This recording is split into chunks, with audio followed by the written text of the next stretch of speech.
Guys, welcome back to my channel. This is Anju Sharma. So today we are going to start our lecture number 3, strength of material. पहले हम starting का अभी शुरू नहीं करेंगे, पहले हम प्रीवियस का जो हमने पढ़ा है वो हम करेंगे, उसके बाद ही हम अपने आगे का चैप्टर कंटिन्यू करेंगे. So let's start the video. Start करते हैं. हमने पिछले प्रीवियस वीडियो में हमने पढ़ा था डिफॉर्मेशन, बॉडी क्लासिफिकेशन और stress strain curve mild steel के लिए कैसा होता है, रबड़ के लिए कैसा होता है, ये सब हम प्रीवियस वीडियो में पढ़ चुके हैं. तो ये हमारा अभी भी चैप्टर फर्स्ट ही चल रहा है, ये बेसिक ही चल रहा है. लेकिन जो मैं पढ़ा रही हूँ ये इनिशियल में, ये पूरा सोम इसी पे डिपेंड करता है. यही बेसिक है सोम का, और जिसको ये बेसिक आ गया समझ लो उसे पूरा सोम बहुत अच्छे से आ गया. और जिसको ये बेसिक नहीं आया उसको सोम में बहुत डिफ़िकल्टीज देखने को मिलेंगी. सोम इतना हार्ड सब्जेक्ट नहीं है अगर हम समझने को चलें तो. चलिएगा स्टार्ट करते हैं. सबसे पहले आज हम चैप्टर फर्स्ट को ही आगे बढ़ाते हैं. आज हम पढ़ते हैं इलास्टिक बॉडी एंड या फिर इलास्टिक बॉडी को हम लोग डिफॉर्मेबल बॉडी भी बोल देते हैं. Deformable body corresponding failure. इस टॉपिक में हम लोग पढ़ेंगे कि जो हमारी डिफॉर्मेबल बॉडी होती है या हम इलास्टिक बॉडी जिसे बोल देते हैं, उसमें फेलियर कैसे कैसे आता है. हमारा डिफॉर्मेबल बॉडी में हमारा फेलियर दो टाइप से आता है. एक हमारा यील्ड फेलियर होता है, एक हमारा फ्रैक्चर फेलियर होता है. तो जो फेलियर होता है हमारा डिफॉर्मेबल बॉडी में वो दो टाइप का होता है. यील्ड फेलियर, यील्डिंग जिसे हम बोल देते हैं यील्डिंग, आपने नाम सुना होगा, आपने कॉलेज में पढ़ा भी होगा yielding. And second is crack नहीं बोल सकते हम, इसे फ्रैक्चर बोल देते हैं. Fracture.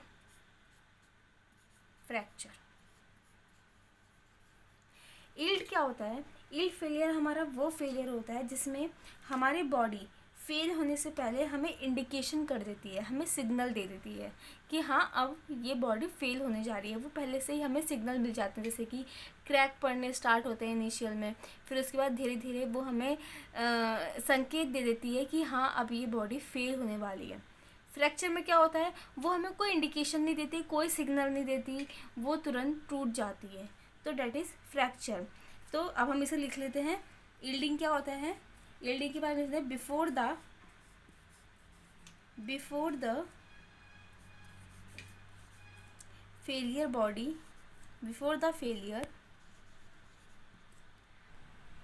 Body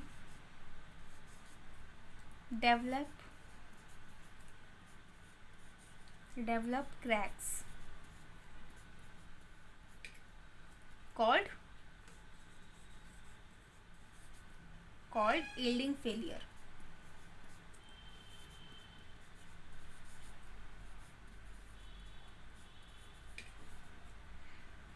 It means indication failure before fails.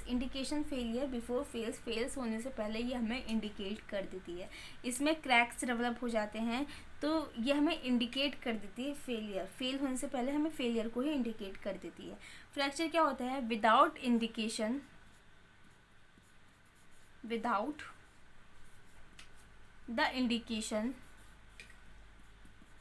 The indication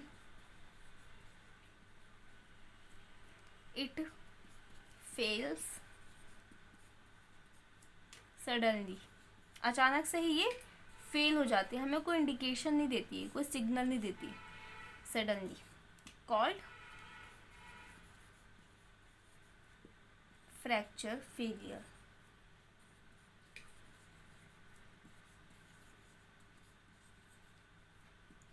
Material fails suddenly without giving any indication. Material fail when it will first give indication. Okay. तो ये है हमारा यील्ड और ये हमारा फ्रैक्चर होने के बाद. हमारी yield failure generally forms in ductile material. Yield failure ये फर्स्ट पॉइंट था. Second point, yield failure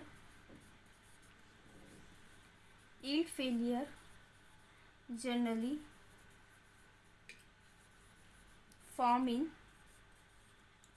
form in ductile material. Okay,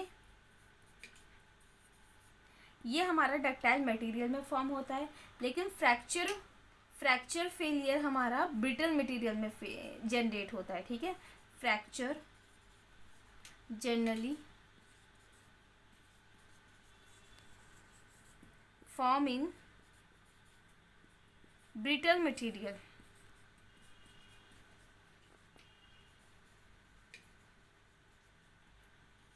okay guys, अब ये मैं अभी आगे बताऊंगी डक्टाइल मटेरियल्स क्या होते हैं, ब्रिटल मटेरियल क्या होते हैं। अभी फ़िलहाल के लिए आप इतना समझ लीजिए कि यील्ड फेलियर जिसमें हमें सिग्नल मिलता है कि हाँ अभी ऑब्जेक्ट फेल होने वाला है, वो हमारा डक्टाइल मटेरियल्स के लिए यूज़ होता है। और वो जिसमें हमें सिग्नल नहीं मिलता, वो अपने आप ही अचानक सडनली ही फेल हो जाती है, तो वो हमारा brittle material, generally brittle material में फॉर्म होता है। अब हम नेक्स्ट टॉपिक की पढ़ते हैं, what is ductile. You can take screenshot when I will erase this. Okay, I hope हो गया होगा screenshot. Next we will move on what is ductile material and brittle materials. बढ़ते हैं नेक्स्ट टॉपिक की ओर, ductile and brittle material. Ductile and brittle material.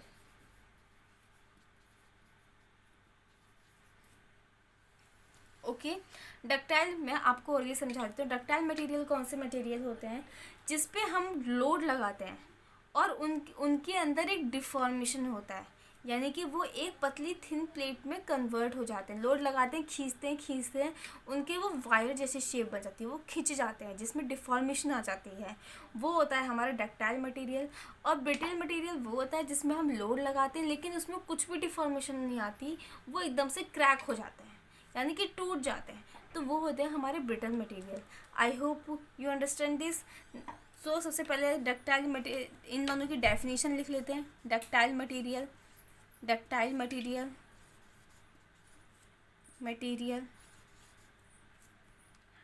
Material क्या होता है? Property by virtue of which it can be drawn into thin wire. तो हम इसे लिख लेते हैं property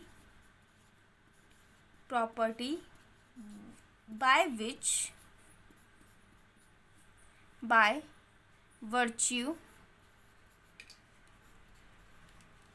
of which it can be drawn into thin wire,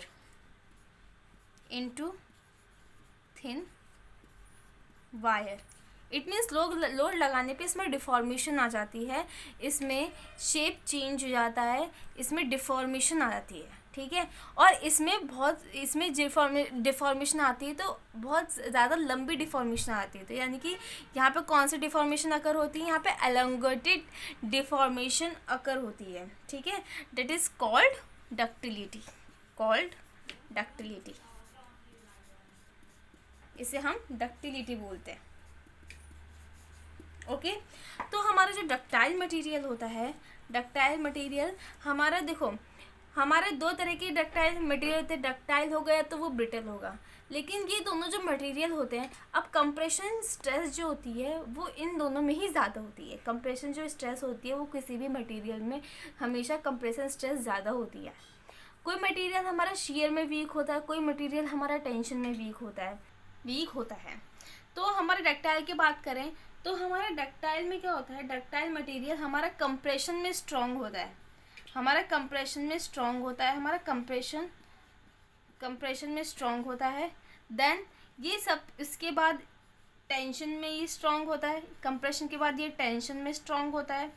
then उसके बाद हमारा ये शियर सबसे वीक होता है, ये शियर में सबसे कमज़ोर होता है। ये भी पूछा जाता है एग्जाम में कि डक्टाइल मटेरियल किस में वीक होते हैं? डक्टाइल मटेरियल हमेशा शियर में वीक होते हैं। जहाँ पे मैक्सिमम शियर हुआ वहाँ पर डक्टाइल मटेरियल फेल होता है। तो ये इसकी प्रॉपर्टी है और ये एग्ज़ाम में पूछी भी जाती है। तो हम इसे अच्छे से sigma U C, then sigma U T, then tau U. इसमें ये सिग्मा के डिनोट करता है, ये हमारा नॉर्मल स्ट्रेस है। Sigma is the normal stress and U क्या डिनोट करता है, U is the ultimate, ultimate, ultimate मतलब मैक्सिमम। और सी क्या डिनोट करता है, सी तो हमारा कंप्रेशन को ही डिनोट करता है। ओके, सिमिलर ऐसे ही सिग्मा इसमें नॉर्मल स्ट्रेस को डिनोट करता है, यू अल्टीमेट है और टी इसमें टेंसाइल है, और ये होता है हमारा शियर स्ट्रेस। तो आई होप यू अंडरस्टैंड दिस। तो डक्टाइल सबसे ज़्यादा स्ट्रॉन्ग किस में होता है, सबसे ज़्यादा स्ट्रॉन्ग कंप्रेशन में होता है, लेकिन सबसे ज़्यादा वीक किस में होता है, वो शियर में होता है। ओके, तो हम नेक्स्ट मूव करते हैं। Okay, I will erase this. अगर आपको स्क्रीनशॉट लेना हो तो यू कैन डू। सो हमें डक्टाइल मटेरियल से हमें क्या मिला, ductile material, ductile material weak in, किसमें वीक होते हैं, weak in shear, it fail on a plane, कहाँ पे फेल हो जाते हैं, ये फेल हो जाते हैं उस प्लेन पे, on a plane subjected to maximum shear।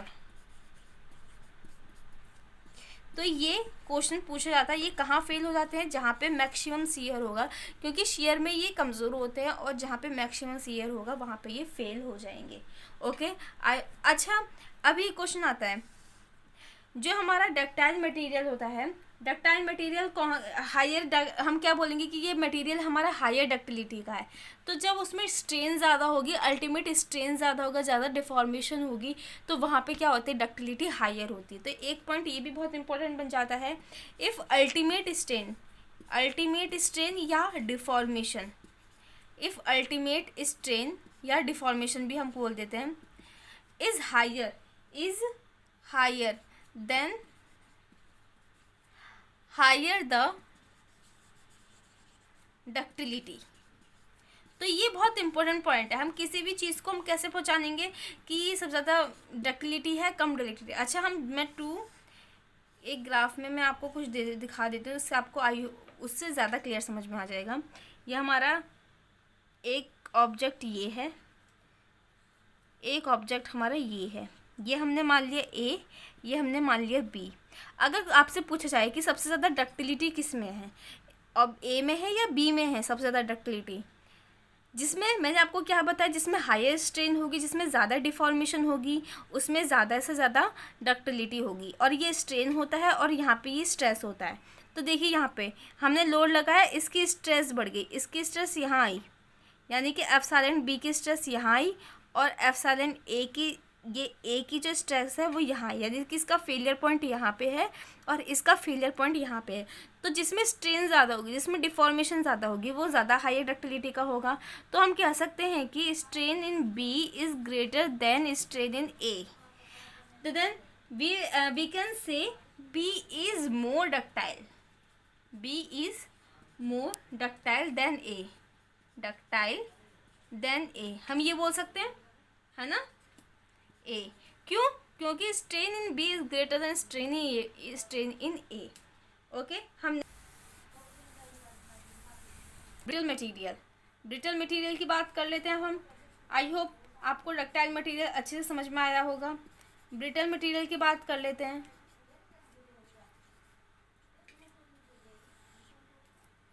Brittle material क्या होता है, वो मटेरियल जिनमें लोड लगाने पे वो तुरंत ही क्रैक आ जाता है, उनमें वो तुरंत ही टूट जाते हैं, तुरंत ही फेल कर जाते हैं, वो थिन वायर में कन्वर्ट नहीं होते। इसका मतलब उसमें डिफॉर्मेशन नहीं आती है, डिफॉर्मेशन नहीं आती है। तो हम इसको कैसे लिख सकते हैं, property by virtue of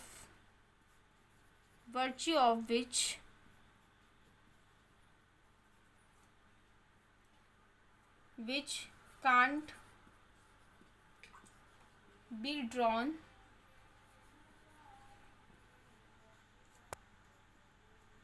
into thin wire,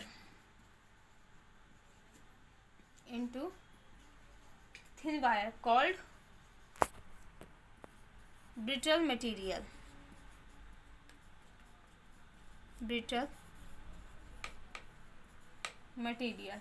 okay, तो जैसा मैंने बताया कि जो हर एक मटेरियल होता है वो कंप्रेशन में एज वेल एज वो ज़्यादा ही रहता है। तो ये भी हमारा क्या है, ये भी हमारा कंप्रेशन में ज़्यादा है। मैं अब डायरेक्ट वही लिख देती हूँ, सिग्मा यूसी, सिग्मा यूसी में ज़्यादा है। नेक्स्ट इसके बाद ये रहता है शेयर में, इसके बाद ये रहता है शेयर में ज़्यादा रहता है। ये सबसे ज़्यादा वीक होता है टेंशन में, ये सबसे ज़्यादा वीक होता है टेंशन में। That is normal stress, U is ultimate stress, ultimate it means ultimate, C is compression and this is shear stress, normal ultimate tensile stress. Okay, तो ये है, इसमें ये भी एक इम्पोर्टेंट पूछा था, ब्रिटल मटेरियल किस में कमज़ोर होता है, तो ब्रिटल मटेरियल कमज़ोर होता है टेंशन में। ओके, तो आई hope you got this. And सबसे ज़्यादा जैसे हमारा डक्टाइल मटेरियल स्ट्रेन इंक्रीज होने में उसके मटेरियल की डक्टिलिटी इंक्रीज होती थी। सिमिलरली जो स्ट्रेंथ है, जो हमारा ब्रिटल है, वो स्ट्रेंथ के लिए ज़्यादा माना जाता है। जो डक्टाइल की जो स्ट्रेंथ होती है वो बहुत कम होती है as compared to brittle material. अगर ब्रिटल मटेरियल की कंपेयर करें डक्टाइल से, तो ब्रिटल मटेरियल डक्टाइल से ज़्यादा स्ट्रॉन्ग होता है, इसकी स्ट्रेंथ ज़्यादा होती है। तो इसको हम क्या लग सकते हैं, greater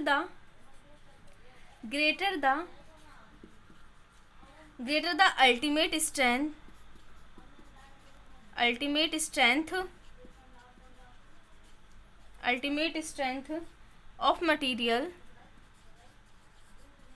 of material more it will be brittle, तो जितनी ज़्यादा जिसकी स्ट्रेंथ होगी वो मटेरियल उतना ही ब्रिटल होगा। इसकी स्ट्रेंथ डक्टाइल से ज़्यादा होती है, ये स्ट्रेंथ के लिए माना जाता है। तो अब हम आगे बढ़ें, तो ये कब फेल होगा, ये मैक्सिमम टेंशन में फेल होगा। ये सबसे ज़्यादा वीक किस में, it is week in tension,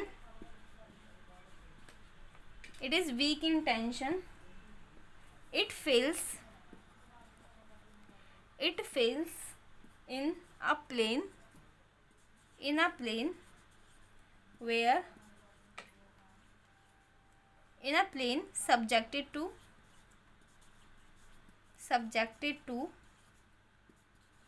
maximum tension में ये फेल हो जाता है, और ये वीक भी इसी में ही है। आई hope you will be understand this. अब मैं आपसे पूछती हूँ, हमारे पास ये है स्ट्रेस एंड स्ट्रेन, यही दो मटेरियल मैं दोबारा से लेती हूँ, एक इतना, एक इतना, ए है, ये बी है, ए का स्ट्रेन, बी का स्ट्रेन। तो अब ये बताइए इन दोनों में से ब्रिटल कौन होगा, स्ट्रेन इन ए। सो इसमें सबसे ज़्यादा ब्रिटल किसमें होगा, ऑब्वियसली बात है जिसमें स्ट्रेस ज़्यादा होगी, जिसकी स्ट्रेंथ ज़्यादा होगी, वो सबसे ज़्यादा ब्रिटल होगा, उसमें डिफॉर्मेशन भी कम होगी, तो दैट इज़ ज़्यादा वो ब्रिटल मटेरियल होगा। तो जिसकी स्ट्रेंथ ज़्यादा है वो तो होगा डक्टाइल, और जिसमें स्ट्रेंथ ज़्यादा यानी कि ए का स्ट्रेंथ ज़्यादा, यानी कि ये देखिए इसका स्ट्रेस ज़्यादा है, देन बी से स्ट्रेंथ किसका ज़्यादा है, अब ये यहाँ पे देखिए, यहाँ पे इस तरीके से ये ए का स्ट्रेस है, ये बी का स्ट्रेस है। स्ट्रेस किस में ज़्यादा है, ए में ज़्यादा है ना बी से, तो इसका मतलब ए की स्ट्रेंथ ज़्यादा होगी, तो that is the A is more brittle than B, A is more brittle than B. ठीक है, तो this means sigma U A is greater than sigma U B. I hope you understand this clearly. Okay, next we will move on next topic. Okay, you can take screenshot.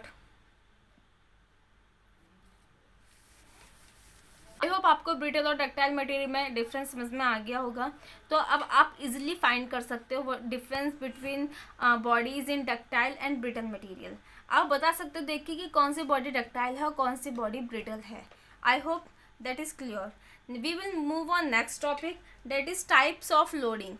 ये भी हमें ये पूरे सो में types of ये loading ही चलती हैं, कभी यूवीएल आ जाता है, कभी यूडीएल आ जाता है, तो इन सब से डरिए मत। इन्हें समझ लेंगे तो बहुत ज़्यादा ईजीएस्ट रहेगा आपके लिए। तो टाइप्स ऑफ लोडिंग, हम सूम में कौन कौन सी लोडिंग पढ़ते हैं? हम लोग सूम में पढ़ते हैं एक्सियल लोडिंग पढ़ते हैं हम लोग सूम में। सबसे पहले हम लोडिंग लिख लेते हैं। तो कौन कौन सी लोडिंग पढ़ते हैं हम लोग सूम में? एक्सियल लोडिंग पढ़ते हैं, एक्सियल लोडिंग, एक्सियल लोडिंग। हम सेकंड हम पढ़ते हैं transverse loading, transverse loading.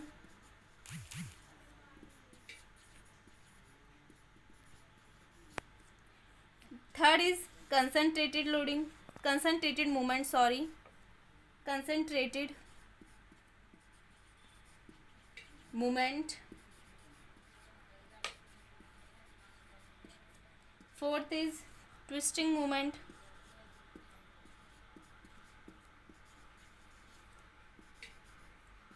Twisting movement, ये 4 टाइप की लोडिंग होती है।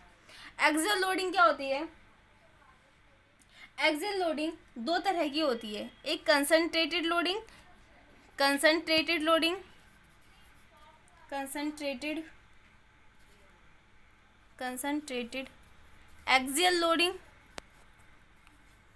Axial load. Second is eccentric, second is eccentric axial load, eccentric axial load. तो सबसे पहले हम फर्स्ट लोडिंग के बारे में पढ़ लेते हैं, एक्सियल लोडिंग के बारे में पढ़ लेते हैं, इसको अच्छे से डिस्कस कर लेते हैं। Then you can take screenshot, I am erasing this, okay. Axial loading,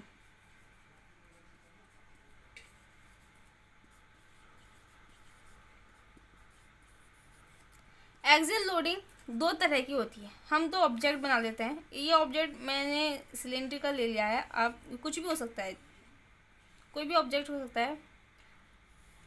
second bodies,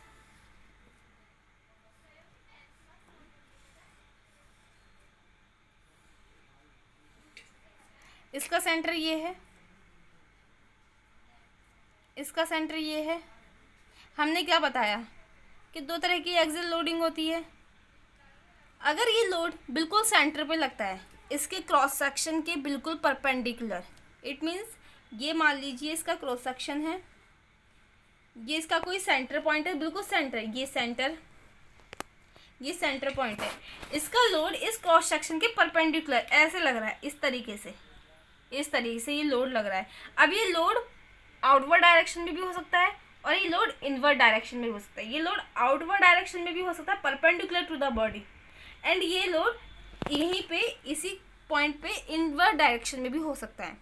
तो कंसंट्रेटेड लोड कोसेंट्रिक में क्या होता है? कंसंट्रेटेड लोड में क्या होता है कि अगर कोई लोड बिल्कुल सेंटर पे लग रहा हो, ये इसके सेंटर पे लग रहा है, तो ये वाली कौन सी लोडिंग होती है? ये तो होती है कंसंट्रेटेड लोडिंग। और अगर कोई लोड किसी डिस्टेंस ई, हमने मान लिया इसके सेंटर से कोई डिस्टेंस है, जो डिस्टेंस ई है यहाँ से लेके यहाँ तक, और उसके सेंटर से हटके इसेंट्रिसिटी पे कुछ लोड लग रहा हो, कुछ इसेंट्रिसिटी यानी कुछ दूरी पर लोड लग रहा हो, तो ये होती है हमारी इसेंट्रिक लोडिंग। ये ई क्या डिनोट करता है? ये ई जो होती है वो इसेंट्रिसिटी होती है, इसेंट्रिसिटी होती है। तो जो फर्स्ट वाली है, फर्स्ट वाली लोडिंग कौन सी है? ये कंसंट्रेटेड लोड है, कंसंट्रेटेड लोड है, कंसंट्रेटेड लोड। और सेकंड कौन सा लोड है? ये इसेंट्रिक एक्सियल लोड है, इसेंट्रिक एक्सियल लोड जिसे हम बोलते हैं। It may be in downward and it may be in upward, okay, eccentric load. तो ये 2 टाइप के, आई होप आपको ये समझ में आएगी। ये तो इनके आपको ये तो पता ही होंगे इनके सेंटर के क्या होंगे। तो ये हमारा सेंट्रल एक्सिस होता है, central axis. You can take screenshot, okay. इस एक्सियल लोडिंग में, एक्सियल लोडिंग में अगर हम बात करें, अगर हम बात करते हैं एक्सियल लोडिंग में, इफ वी टॉक अबाउट या आप if we talk about concentrated loading, concentrated concentric या कंसंट्रेटेड लोडिंग की बात कर सकते हैं, कंसंट्रेटेड लोड की बात करते हैं। तो हमारा क्या होता है, हमारे ये कोई, अब मैंने उसको लॉन्गिट्यूडनल वे बना दिया, जो भी हमने पिछले बार में इसका लॉन्गिट्यूडनल वे बना दिया है। ये इसका क्या है, ये इसका सेंटर है, ये इसका सेंटर है। तो कंसंट्रेटेड लोडिंग में ये इसकी लॉन्गिट्यूडनल डायरेक्शन है। अगर हमने कोई लोड पी लगाया इसके सेंटर से और इसके सेंटर से, मैंने आउटवर्ड डायरेक्शन में लगा दिया, you can take inward direction. तो ये अगर हमने इसके सेंटर से होके जा रहा है, ये इसके पूरे सेंटर से होके जा रहा है, तो ये कौन सा लोड है, ये कंसंट्रेटेड लोड है। तो अब यहाँ पे ये लोड जो लग रहा है, अब यहाँ पे ये लॉन्गिट्यूडनल डायरेक्शन में लग रहा है। तो जब ये लोड लगता है तो इसका मतलब इसके अलावा, इस पी के अलावा यहाँ पे लॉन्गिट्यूडनल डायरेक्शन में कोई और लोड नहीं होगा। तो apart from P no other loading is generated, कोई दूसरी लोड जनरेटेड नहीं होगी। तो हम इसमें क्या लिख सकते हैं, apart from P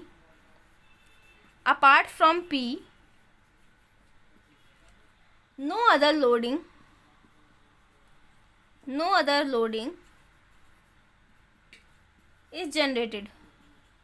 is generated।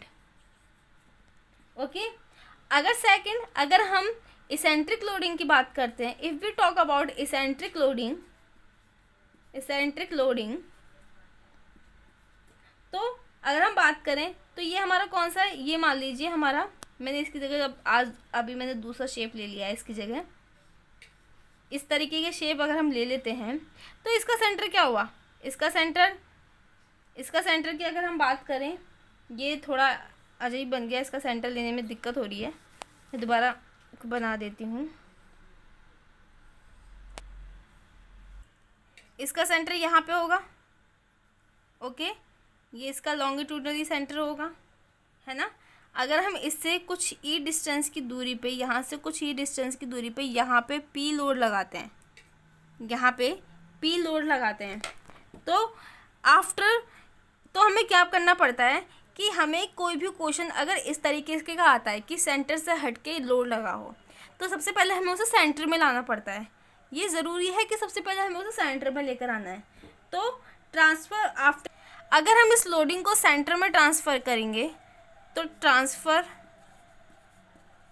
Load in centre, अगर हम इस लोड को सेंटर में ट्रांसफ़र करेंगे तो ये लोड तो यहाँ पे आएगा ही आएगा, लेकिन साथ ही साथ इसमें एक मोमेंट भी जनरेट हो जाएगा। कैसे, कौन सा मोमेंट जनरेट हो जाएगा, P इंटू ई। देखते हैं, इसी डायग्राम को मैं यहाँ दोबारा बनाती हूँ। ओके, तो इसका सेंटर ये है, इसकी ये नीचे से सेंटर ऐसे है ना। तो ये जो सेंटर है, जो यहाँ पे लोड P था, अब वो इसके सेंटर में चला जाएगा इस तरीके से। तो एक लोड अगर हम इसको सेंटर में ट्रांसफर, लोड तो सेंटर में जाएगा ही जाएगा, साथ ही यहाँ पे एक मूवमेंट भी चला जाएगा, और ये मूवमेंट कौन सा होगा, मूवमेंट को M से डिनोट करते हैं, और ये मूवमेंट कौन सा होगा, P इंटू ई का मूवमेंट होगा। क्योंकि मूवमेंट का क्या होता है, मूवमेंट की डेफिनेशन क्या होती है, मूवमेंट बराबर क्या होता है, लेंथ इंटू लीवर आर्म होता है। लीवर आर्म मतलब इसके जो लोड लगाया उसके सेंटर से परपेंडिकुलर डिस्टेंस, जहाँ से हम पॉइंट ले रहे हैं वहाँ से उसकी परपेंडिकुलर डिस्टेंस। हम पॉइंट कहाँ से ले रहे हैं, सेंटर से ले रहे हैं। लोड हमारा कहाँ था, यहाँ था, और उसकी डिस्टेंस क्या थी, सेंटर से लेके उस लोड तक की डिस्टेंस थी ई। तो अब मूवमेंट क्या हो जाएगा, मूवमेंट लोड इनटू ये जो डिस्टेंस थी ई, परपेंडिकुलर, उस लोड से परपेंडिकुलर डिस्टेंस जो थी वो ई थी। तो इसीलिए जो यहाँ पे मूवमेंट हो जाएगा, लेंथ क्या थी हमारी ई, लोड, सॉरी यहाँ पे लोड आएगा, लोड क्या है हमारा P, और परपेंडिकुलर डिस्टेंस क्या थी सेंटर से ई। तो मूवमेंट हमारा इसलिए आया। ये वाला जो मूवमेंट है ये तो है डायरेक्ट लोड, इसे हम क्या बोलेंगे, इसे हम बोलेंगे डायरेक्ट लोड। और ये जो मूवमेंट है ये हमारा कौन सा है, मूवमेंट जो है ये है हमारा इनडायरेक्ट मूवमेंट। ये आया नहीं था, ये हम लेकर आए। क्यों, क्योंकि हमें लोड को सेंटर में लाना था। जब लोड को सेंटर में आएगा तो ये मूवमेंट भी साथ में ही आएगा, ये P इंटू ए मूवमेंट साथ में, इसलिए इनडायरेक्ट मूवमेंट है। तो ये मूवमेंट कौन सा है, ये मूवमेंट है इनडायरेक्ट मूवमेंट। और ये लोड है डायरेक्ट लोड, ठीक है। आई hope you understand this. When ever, अब हम क्या करते हैं कि जब भी हम इसेंट्रिक लोडिंग का एनालिसिस करते हैं तो हम हमेशा लोड को इसके पहले सेंटर में ट्रांसफ़र करेंगे। तो हम लिख लेते हैं when ever there is eccentric loading,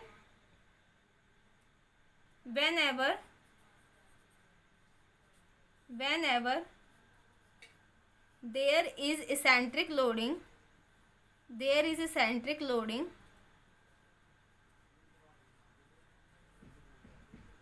loading only after you are going to do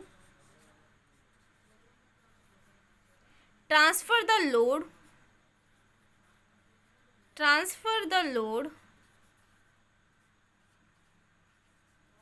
to its center।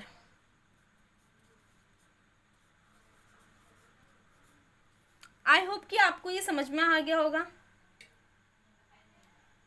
और एक बात और ध्यान रखना, हमेशा ये जो नॉर्मल लोड होते हैं ये सारे नॉर्मल लोड ही हैं जो कि एक ऑब्जेक्ट के क्रॉस सेक्शन के परपेंडिकुलर एक्ट करते हैं।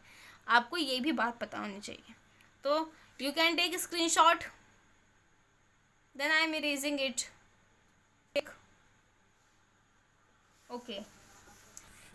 Okay, we will move on next loading. Second loading is transverse loading.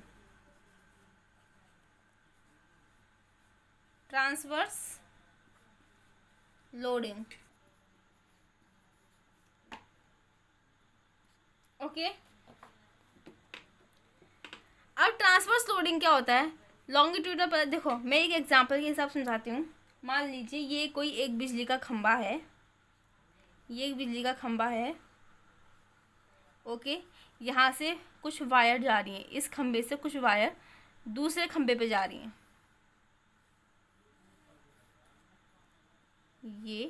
ये वायर्स हैं, ओके। कुछ ऐसी बन गई हैं, कुछ वायर्स ऐसी जाती हैं। ये जो होती हैं, ये कौन सी डायरेक्शन है? ये इसका लॉन्गिट्यूडल है। लॉन्गिट्यूडल यानी कि लेंथ है इसकी, एक वायर से सेकंड वायर यानी कि एक खंभे से लेकर दूसरे खंभे के बीच की लेंथ है, ये लॉन्गिट्यूडनल है। लॉन्गिट्यूडनल में हो रहा है तो इसे हम लॉन्गिट्यूडनल बोलेंगे, लॉन्गिट्यूडिनल है। ये आई होप ये आपको पता होगा, ये लॉन्गिट्यूडनल है। अगर हम इस लॉन्गिट्यूडनल के अलावा, जैसे मान लो लॉन्गिट्यूडनल ऐसे, अगर हम इसके परपेंडिकुलर खंभे के कोई एक विंड लोड आ रहा है, विंड लोड ऐसे आएगा इस खंभे पे, तो यहाँ पे एक लोड जाएगा विंड की तरफ से यहाँ पे इसके परपेंडिकुलर एक लोड जाएगा। तो जो वो लोड होगा, ये जो लोड होगा वो ट्रांसवर्स लोडिंग होगी। ये जो लोड होगा वो, तो ये ट्रांसवर्स लोड है, ठीक है। जो लॉन्गिट्यूडल लोडिंग के अलावा कहीं किसी और डायरेक्शन में अगर लोड लग रहा है तो वो हमारा ट्रांसवर्स लोड होता है, ठीक है।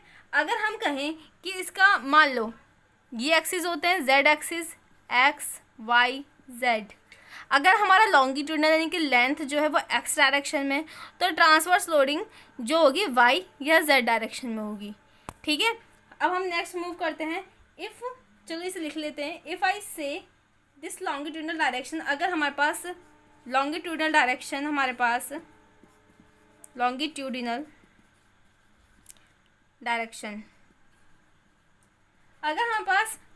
डायरेक्शन z है, अगर हमारा z की तरफ लॉन्गिट्यूडनल है, तो हमारा ट्रांसवर्स क्या होगा?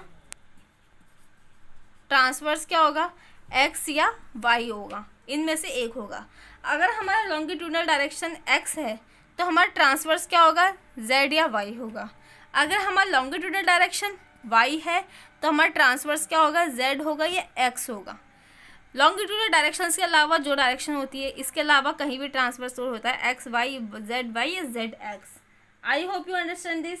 अगर ट्रांसवर्स लोडिंग, एक क्वेश्चन ये भी आ जाता है कि जो ट्रांसवर्स लोडिंग होती है वो कितने टाइप की होती है? पॉइंट लोड भी हो सकता है, पॉइंट लोडिंग भी हो सकती है, यूडीएल भी हो सकता है ना।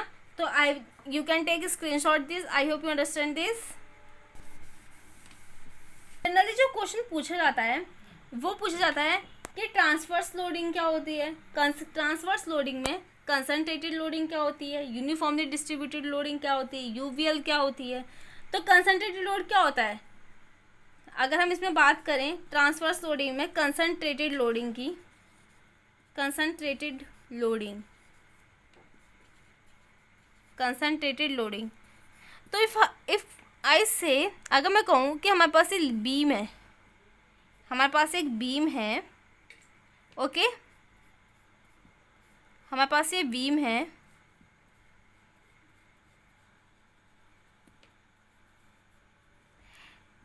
सिंपली सपोर्टेड बीम है।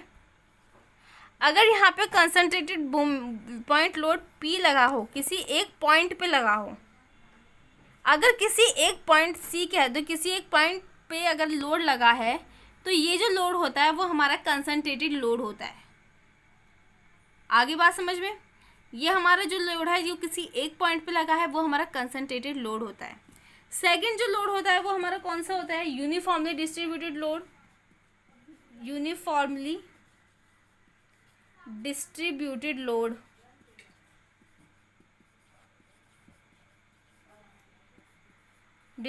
लोड। जिसे हम शॉर्ट टर्म में कहते हैं यूडीएल।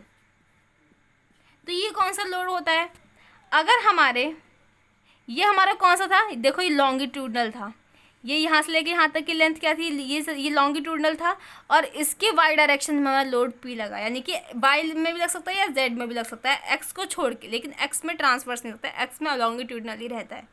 तो यूनिफॉर्मली डिस्ट्रीब्यूटेड लोड, हमारी एक बीम है, दोबारा से ये हमारे पास सिंपली सपोर्टेड बीम, इसकी लेंथ L है। यूनिफॉर्मली, नाम से पता चल रहा है यूनिफॉर्मली डिस्ट्रीब्यूटेड, मतलब ये पूरी एंटायर बीम पे एक जैसी डिस्ट्रीब्यूट होगी, ये इसका साइन होता है इसे दिखाने का। और डिस्ट्रीब्यूटेड, ये यूनिफॉर्मली एंटायर लेंथ पे ये समान रूप से डिस्ट्रीब्यूटेड होगी। और इसकी इंटेंसिटी मैंने मान ली, इसकी intensity small w kilo Newton पर मीटर, इसकी ये इंटेंसिटी है कि ये पर मीटर के हिसाब से हर एक पर मीटर पर ये W इंटेंसिटी से डिस्ट्रीब्यूट की जाएगी। अगर मैं इसके टोटल लोड की बात करूँ कि टोटल जब पर मीटर की लेंथ की इंटेंसिटी से ये W किलो न्यूटन डिस्ट्रीब्यूट हो रही है, तो इसका टोटल लोड कितना होगा, टोटल लोड, इसको आप एक बॉक्स की तरह मान के चलो, ये एक बॉक्स, बीम क्योंकि पूरा रेक्टेंगल होता है या पूरा सर्कुलर होता है ना, ये एक बीम की तरह मान के चलिए आप। तो टोटल लोड क्या होगा, area under this beam, area under this loading. तो ये हमारा कौन सा लोड है, इस डायग्राम के अंदर जितना भी एरिया होगा वो हमारा टोटल लोड का एरिया होगा। तो क्या आएगा इसका टोटल लोड, यानी कि small w into total length, ये इसका टोटल लोड होगा जिसे हम कैपिटल W से दिखाते हैं, ये इसका टोटल लोड। अब हमें पता चल गया कि जब ये स्मॉल w पर मीटर की इंटेंसिटी से जो ये स्मॉल w ये पूरे एंटायर बीम में डिस्ट्रीब्यूट हो रहा है, तो ये डिस्ट्रीब्यूट होगा तो टोटल लोड कितना आएगा, टोटल लोड होएगा जो एरिया इस बीम के अंडर में पड़ रहा है, तो क्या है W, और ये लेंथ कितनी है इसकी L, तो total load is W into L। I hope you understand this. Then we will move on in the transverse loading में, you can take screenshot this. अब हम ट्रांसवर्स लोडिंग में ही नेक्स्ट लोड पे move करते हैं। Third is UVL, आपने सुना होगा इसका मतलब यूनिफॉर्मली वेरिंग लोड, इसकी फुल फॉर्म ये होती है यूनिफॉर्मली वेरिंग लोड। मतलब इसका डायग्राम कैसा होगा, इसका डायग्राम कुछ इस तरीके का होगा, ये हमारी बीम है, ये इस तरीके का कुछ इसका डायग्राम है, यूनिफॉर्मली वेरिंग लोड ही इसका नाम है। मतलब कि धीरे धीरे ये वेरी करता है, तभी तो इसका नाम वेरिंग है, तभी ये धीरे धीरे ये लोड धीरे धीरे वेरी करता है। और ये कितनी इंटेंसिटी से वेरी करता है, W किलो न्यूटन पर मीटर की इंटेंसिटी से वेरी करता है। ओके, तो ये इसका ए पॉइंट मान लीजिए, इसका बी पॉइंट मान लीजिए, ये भी इस तरीके से रहता है। ओके, ये इसकी लेंथ एल है, ये इस तरीके से रहता है। तो ये डब्ल्यू किलोमीटर की स्पीड से ये वेरी करता है, वेरी। ठीक है, तो हम लोग इसमें टोटल लोड कैसे फाइंड करेंगे? टोटल लोड कैसे फाइंड करेंगे? टोटल लोड, तो टोटल लोड क्या करेंगे कि जो टोटल लोड कहाँ से पास होता है? टोटल लोड सेंट्रॉइड से पास होता है, मतलब उसके सेंटर से पास होता है। मान लीजिए इसका सेंट्रॉइड यहाँ कहीं है, सेंट्रॉइड यहाँ कहीं है इसका, ये इसका सेंट्रॉइड, मतलब टोटल लोड यहाँ पे आके पास होगा। ठीक है, सेंटर से ही पास करता है तो यहाँ पे आके पास करेगा। तो इसके अंदर जितना भी ये एरिया आता होगा, ये हमारा क्या डिफाइन करेगा कि टोटल लोड को डिफाइन करेंगे, यानी कि कैपिटल डब्ल्यू को डिफाइन करेगा। ठीक है, इसके यहाँ से, इसके यहाँ इधर साइड से अगर हम इसके वर्टेक्स की बात करें, ये इसका वर्टेक्स होता है, ये इसका बेस होता है। अगर हम वर्टेक्स से सेंटर की ओर आएँ, जहाँ पे हमने टोटल लोड का पूरा ले रखा है, तो ये टोटल लोड यहाँ पे है, ये इसके सेंट्रॉइड है। इसका सेंट्रॉइड से अगर हम वर्टेक्स के बीच की डिस्टेंस की बात करें तो वो कितनी होती है? वो 2l/3 होती है। ये l कौन सी है? ये l अलग नहीं, ये l यही लेंथ है। और इसके बेस से कितनी होती है? इसके बेस से होती है l/2। इसके बेस से होती है l/2। आई होप आ गई होगी आपको ये बात समझ में। तो ये इसके अब हम टोटल लोडिंग निकाल लें इसकी। अब ये कैसा शेप है? ये ट्रायंगल शेप है। ट्रायंगल का एरिया क्या होता है? 1/2 इंटू बेस इंटू हाइट। तो ये क्या है? ये बेस क्या है? l इंटू ये क्या है? हमारा इंटेंसिटी कहाँ तक जा रहा है? इंटेंसिटी हमारा W यहाँ तक पूरा जा रहा है। इंटेंसिटी W इंटेंसिटी की तरफ से रफ्तार में पूरे एरिया पे डिस्ट्रीब्यूट हो रहा है। तो ये W, तो इसका मतलब टोटल लोड क्या हो जाएगा? WL/2। I hope you understand this.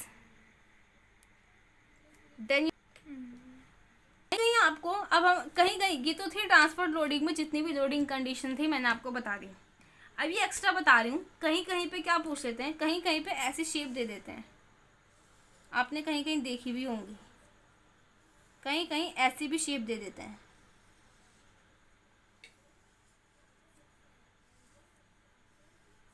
ऐसी लोडिंग दे देते हैं जिसमें बोल देते हैं कि मूवमेंट निकालो।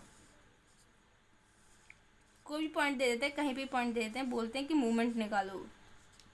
तो इसका मूवमेंट निकालना, लोडिंग को आपको इस तरीके की लोडिंग दिखाई जाती है और बोलते हैं कि इसमें मूवमेंट कैलकुलेट करिए। तो इनमें मूवमेंट कैसे कैलकुलेट करते हैं इस चीज़ में? और यहाँ पे दे दिया आपको कुछ और इंटेंसिटी दे दी, W1 मान लीजिए, यहाँ पे W2 इंटेंसिटी का लोड दे दिया। ये आपकी कोई बीम है सिंपली सपोर्टेड, आपको वो दे दी, इसकी लेंथ आपको L दे दी जाती है। तो इसमें बोल देते कि इसमें मूवमेंट निकालो। तो सबसे पहले इसमें लोडिंग ही फाइंड करने में बहुत टाइम लग जाता है। तो मैं क्या, इसका क्या तरीका है, इसको बांट लीजिए आप, 2 पार्ट्स में डिवाइड कर लीजिए। First is triangle and second is, अब ये 2 पार्ट में डिवाइड कर दिया। आपने देखा होगा कि ऊपर वाला यूवीएल है, यूनिफॉर्मली वेरिंग लोड है, नीचे वाला यूडीएल है ना, आपने ये देखा होगा। तो अगर हम बात करें, इनको 2 पार्ट्स में डिवाइड कर दिया। कौन कौन से पार्ट्स, अब इसके कौन कौन से पार्ट्स बन गए? इसके पार्ट्स बन गए यूडीएल प्लस यूवीएल, है ना। इसमें intensity of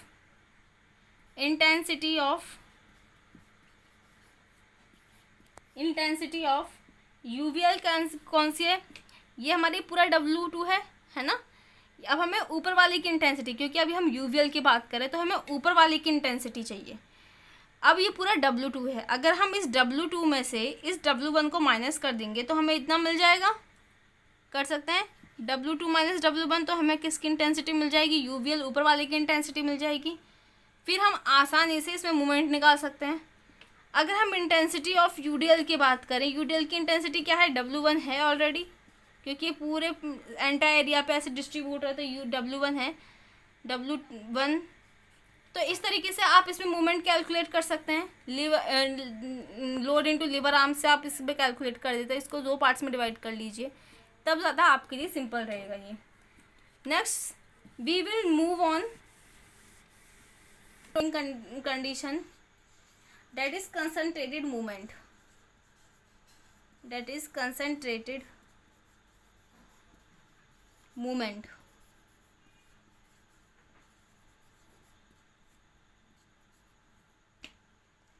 concentrated movement. Okay, मान लीजिए हमारे पास ये कोई बीम है, ये बीम है हमारे पास कोई, और हमारे पास कुछ इस तरीके से आ जाए, ये एक फोर्स, चलिए ऐसे मान लेते हैं, एक फोर्स P यहाँ लग रहा है और इसके अपोजिट फोर्स P यहाँ लग रहा है। ये कोई C पॉइंट है, A B C, तो ये अपोजिट पॉइंट यहाँ लग रहा है। तो इसमें क्या होगा, अगर ये इस तरीके से जाएगा तो इसमें एक कपल जनरेट होगा, एक कपल मूवमेंट जनरेट होगा। कपल क्या होता है, ये कपल बनाएगा। कपल क्या होता है, जब दो फोर्स इक्वल और अपोजिट साइड में लगते हैं तो वहाँ पे कपल बनता है। यहाँ पे ये फोर्स इक्वल है और अपोजिट भी है, ये दोनों इस सेंटर से ए डिस्टेंस पे, ये भी एक ही डिस्टेंस पे सेंटर से, सब कुछ इक्वल है, तो ये इक्वल और अपोजिट फोर्स है। तो ये क्या बनाएंगे, एक कपल बनाएंगे। ये इसको इधर साइड ढकेलेगा, ये इसको इधर साइड ढकेलेगा, तो ये कपल बनाएंगे। तो कपल क्या होता है, ये कपल कब बनाता है, कपल क्या होता है, कपल कब बनता है, कपल तब बनता है when two equal and opposite force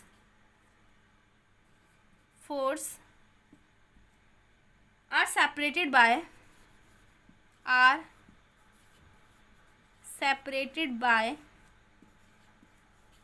the distance.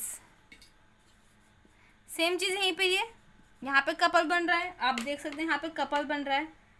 तो कपल का वैल्यू यहाँ पे क्या होगा, इस कपल का वैल्यू क्या होगा, यहाँ पे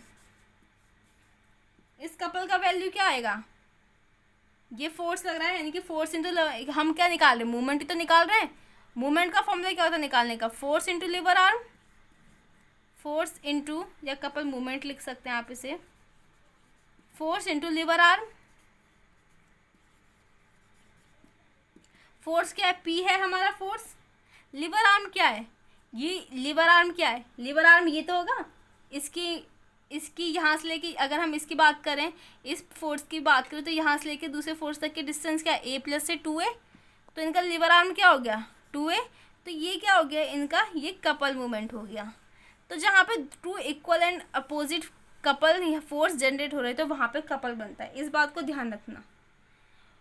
मूवमेंट किसी भी स्ट्रक्चर में दो मूवमेंट फॉर्म होते हैं। It can be develop in transverse direction and it can be develop in longitudinal direction. तो इसमें मूवमेंट किसी भी डायरेक्शन में दो तरीके से मूवमेंट किसी भी स्ट्रक्चर में फॉर्म होते हैं। It can be develop in transverse direction और it can be develop in longitudinal direction. Okay, तो नेक्स्ट आई होप कि आपको ये समझ में आ गया होगा। हम नेक्स्ट लोडिंग की ओर बढ़ते हैं। आउट ऑफ दिस एक बात और ध्यान रखनी पड़ेगी, कंसंट्रेटेड मूवमेंट हमेशा बेंडिंग, कंसंट्रेटेड मूवमेंट बीम को हमेशा बेंड करता है। तो ये आपको ध्यान रखनी होगी, कंसंट्रेटेड मूवमेंट हमेशा बीम को बेंड करता है। या तो वो वाई डायरेक्शन में बेंड करे या तो वो जेड डायरेक्शन में बेंड करे। अगर x is the longitudinal, x अगर लॉन्गिट्यूडनल है तो वो बीम को वाई डायरेक्शन में या जेड डायरेक्शन में, किसी भी डायरेक्शन में बेंड कर सकता है। ठीक है, नेक्स्ट लोडिंग है, फोर्थ लोडिंग है, लास्ट लोडिंग है आज के लेक्चर की, ट्विस्टिंग मूवमेंट। ट्विस्टिंग मूवमेंट से ही समझ में आना चाहिए कि ट्विस्ट कर रहा है। जैसे हम गेट को पकड़ के इधर उधर घुमाते ना, तो ये भी एक तरह का ट्विस्ट हुआ, ये भी हम ट्विस्ट कर रहे हैं। जो गेट के पीछे जो लगे रहते हैं, जिनकी हेल्प से वो इधर उधर होता है गेट, तो उस पर वो ट्विस्ट लग रहा है, तो दैट इज ट्विस्टिंग मूवमेंट। जैसे मान लीजिए ये कोई ऑब्जेक्ट है,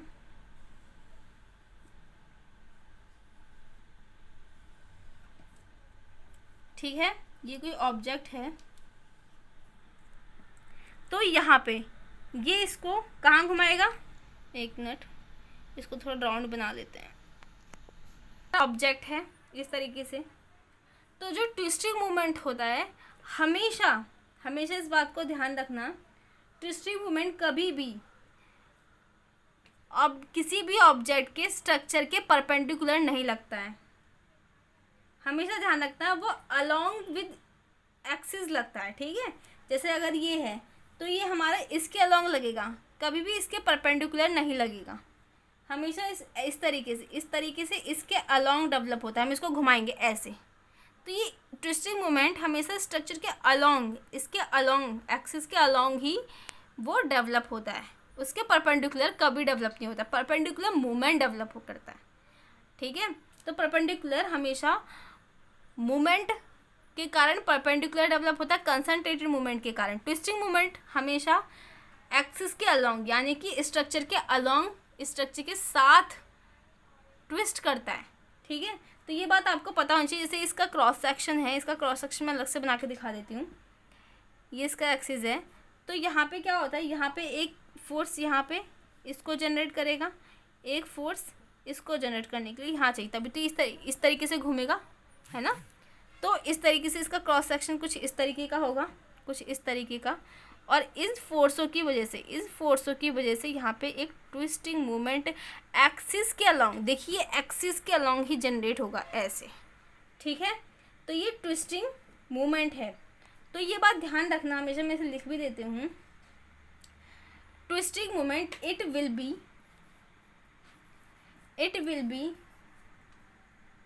always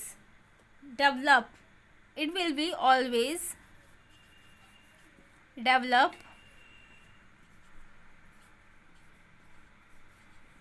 along the axis along the axis मतलब लॉन्गिट्यूडनल डायरेक्शन में डेवलप होगा।